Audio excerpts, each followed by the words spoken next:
To be yourself in a world that is constantly trying to make you something else is the greatest accomplishment. Ralph Waldo Emerson. Did you know that the word person comes from the word persona, which means mask? Back then, the persona was a mask which was worn by actors in Greek or Roman theatre.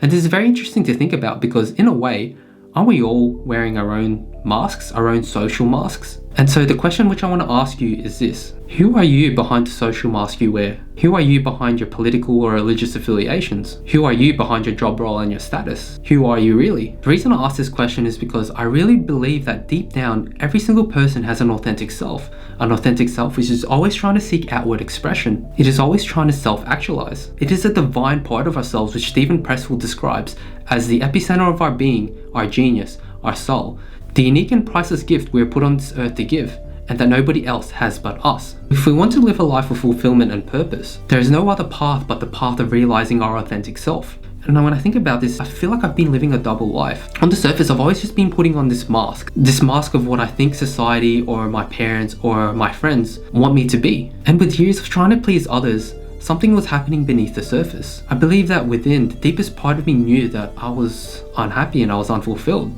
As Rita Mae Brown writes, I think the reward for conformity is that everyone likes you except yourself. And this is what leads people to crisis, whether it's a quarter-life crisis or a midlife crisis. This is the psychology behind it. So after you've lived your template life that society has laid out for you, you will end up reaching a point where you scratch your head and you start to think, is this all there is to life? And when people reach this pivotal point in their life, there's two different ways that they can go. Option A, they realize that along the way, they've lost something. They forgot something.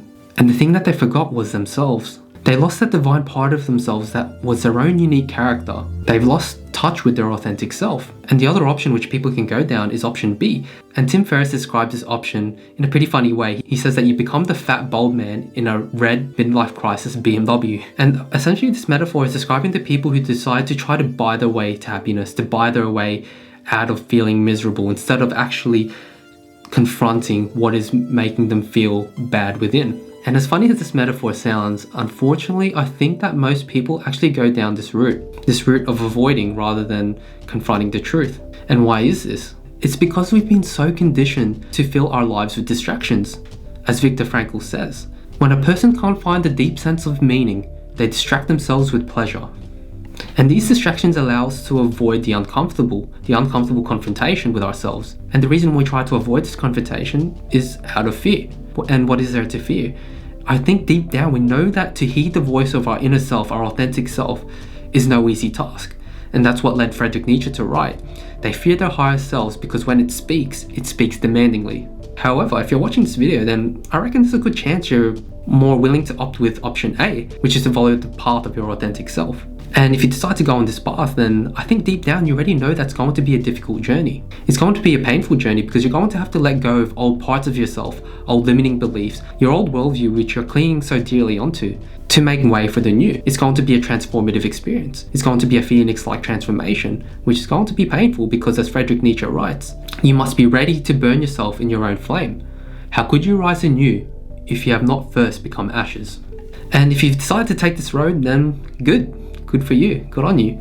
I don't think there's any better way to live your life. However, there are still going to be some pretty scary tasks ahead. And one of them is that if you decide to live your life in accordance with your authentic self, then there's a very good chance that it's going to lead you off the well-worn path that society has laid out for you. And as humans, we're tribe animals. We fear what other people are going to think. We fear judgment from the tribe. And that's why it's so difficult to go against the grain, even though that's probably what our authentic self wants us to do. And so we need courage. We need to have belief in something that is much greater than us, because we must walk through life placing our faith in our intuition, the authentic voice of God. As Steve Jobs writes in his commencement speech, have the courage to follow your heart and intuition. They somehow already know what you truly want to become. And when I was thinking about this quote when I was making this video, I came across some new perspective shifts which I really want to share, which is really cool. And so Steve Jobs says that your heart and your intuition somehow already know what you truly want to become. Now, what does this mean? How does it already know?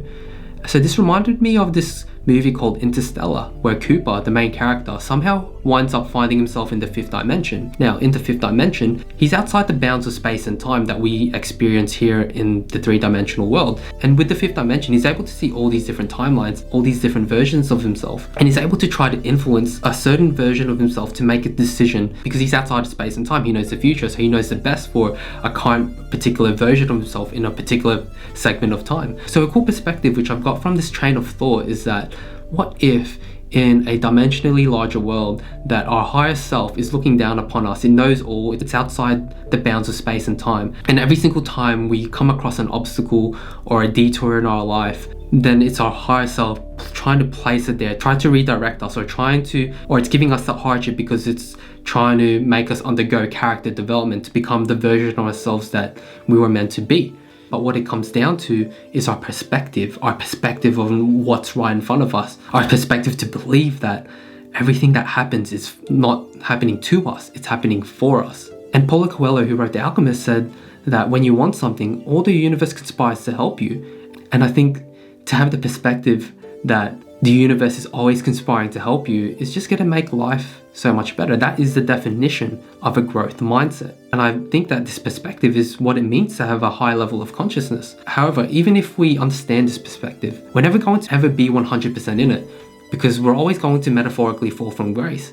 Things are going to get in the way and we're going to get frustrated. We're going to resort back to our ego, our old self. And so what we need to understand is that it's always going to be a battle. This is part of the universal drama, the battle of the polar opposites. As Edwards Cummings says, to be nobody but yourself in a world which is doing its best night and day to make you like everybody else means to fight the hardest battle which any human being can fight, and never stop fighting.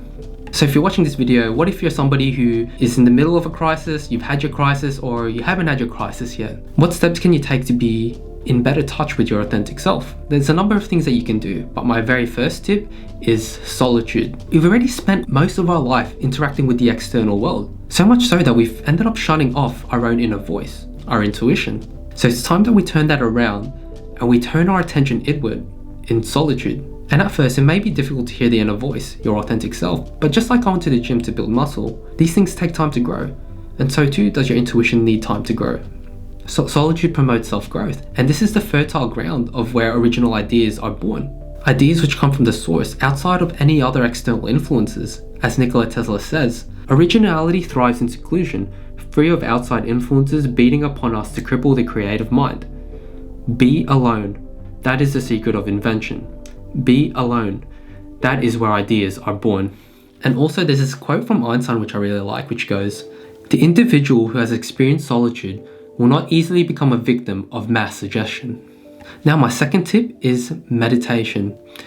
How can you expect to hear the inner voice of God if you don't take the time to quiet your monkey mind from constantly thinking about random ass things? And intuition can be likened to a whisper. And this is only metaphorical. You're not going to hear like a little voice in your head saying, hey, do this. That's not really how it works. It speaks to you in a different way, in a different language. Paulo Coelho describes this phenomena in The Alchemist as the language of the soul. And it takes time to understand this, to understand the language of the soul.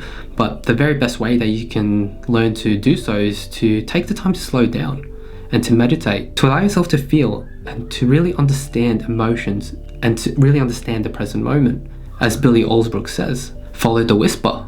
God's spirit will guide you to your destiny. Now my third tip is journaling. So Jordan Peterson's second rule in his book 12 Rules for Life is treat yourself like you are someone you are responsible for helping. Sometimes we seem to be more empathetic towards our friends and our family than we are to ourselves. So if they come across a problem, we take the time to sit down with them to really ask them what happened and how they feel. However, when we go through something, do we do the same for ourselves? Do we take the time to really analyze what went on or how we are feeling based on a particular event? The answer is no, and that's pretty weird, right, when you think about it. So the solution to this is to journal. I believe the practice of journaling is the highest form of self-care, to really see how you're going, to really analyze your emotions and your feelings, to really know yourself. And when I started journaling, I was pretty surprised because I really didn't know myself. And after weeks and months and years of journaling, I really got to really understand my own thinking patterns, my own behaviors, why I did certain things and why I acted a certain way. And then peeling back the layers through journaling, it really gave me the chance to take steps towards understanding and knowing my authentic self. And you can do the same thing too. So if you take the time to just slow down, pick up a pen and paper and start writing, then so too can you take steps towards understanding your authentic self. Ultimately, I think that this video can be summarized by this one sentence from Shakespeare, and it goes, "And this above all, to thine own self be true." If you like this video, check out my other video of why we fear our higher self. And with that being said, if you enjoyed this video, can you please give it a thumbs up? It really goes a long way in helping this channel grow. And as always, thank you guys for watching. I really appreciate you all, and see you guys in the next video. Peace.